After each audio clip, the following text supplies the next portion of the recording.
નમસ્કાર, હું હર્ષ રાઠોડ, ન્યૂઝ ગુજરાતમાં આપનું સ્વાગત છે। સમાચારની શરૂઆત કરીશું મોટા સમાચારથી। વાત કરીશું વડોદરાથી। વડોદરામાં જ્યારે વાઇબ્રન્ટ સમિટ રિજનલને લઈને જ્યારે મહત્વપૂર્ણ બેઠક યોજવામાં આવી રહી હતી। નાયબ મુખ્યમંત્રી હર્ષ સંઘવીની અધ્યક્ષતામાં યોજાયેલી આ બેઠકમાં ઉદ્યોગકારો સાથે વિવિધ મુદ્દાઓ પર ચર્ચા કરવામાં આવી હતી।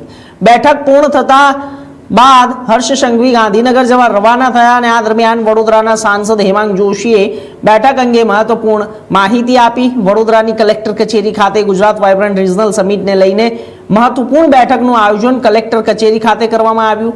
બેઠકમાં નાયબ મુખ્યમંત્રી હર્ષ સંઘવીની ઉપસ્થિતિમાં વિવિધ ઉદ્યોગકારો અને ઉદ્યોગોના સંસ્થાઓના પ્રતિનિધિઓ સાથે ચર્ચાઓ કરવામાં આવી।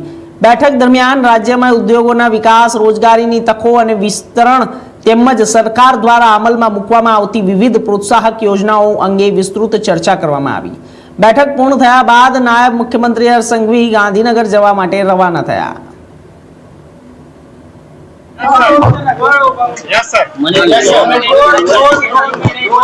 જેવું કે આપણે સૌને ખબર છે કે વિકસિત ગુજરાતના લક્ષ્ય સાથે વિકસિત ભારત બનાવવા માટે વાઇબ્રન્ટ ગુજરાત રિજનલ સમિટ જે વિવિધ ઝોન વાઇઝ જ્યારે શરૂ થઈ છે ત્યારે મધ્ય ગુજરાતની વાઇબ્રન્ટ ગુજરાત રિજનલ સમિટ આગામી 29-30 જૂનના રોજ એ યોજાઈ રહી છે અને એના જ ઉપલક્ષમાં આજે તમામ મધ્ય ગુજરાતના ઔદ્યોગિક એકમો અને મંડળો સાથે એમના પ્રશ્નો, એમની રજૂઆતો સાંભળી અને એમનું ત્વરિત નિરાકરણ કઈ રીતે આવે એના સાથે સાથે એક સાથે 1432.41 કરોડનું ઇન્સેન્ટિવ્સ એ એક ક્લિક દ્વારા માન્ય રાજ્યના નાયબ મુખ્યમંત્રીશ્રીના વરદ હસ્તે આજે તમામ મધ્ય ગુજરાતની ઇન્ડસ્ટ્રીઝને આપવામાં આવ્યું છે અને આગામી દિવસોની અંદર વધારેમાં વધારે જે પ્રકારે ગુજરાત સરકાર દ્વારા માન્ય મુખ્યમંત્રીશ્રીના નેતૃત્વ હેઠળ ઇન્ડસ્ટ્રીયલ પોલિસી જાહેર કરવામાં આવી છે ત્યારે બીજા રાજ્યોમાં થયેલા એમઓયુઝ પણ હવે આપણા રાજ્યમાં જ્યારે કન્વર્ટ થઈ રહ્યા છે ત્યારે આ બાબતે પણ માન્ય નાયબ મુખ્યમંત્રીશ્રીનું માર્ગદર્શન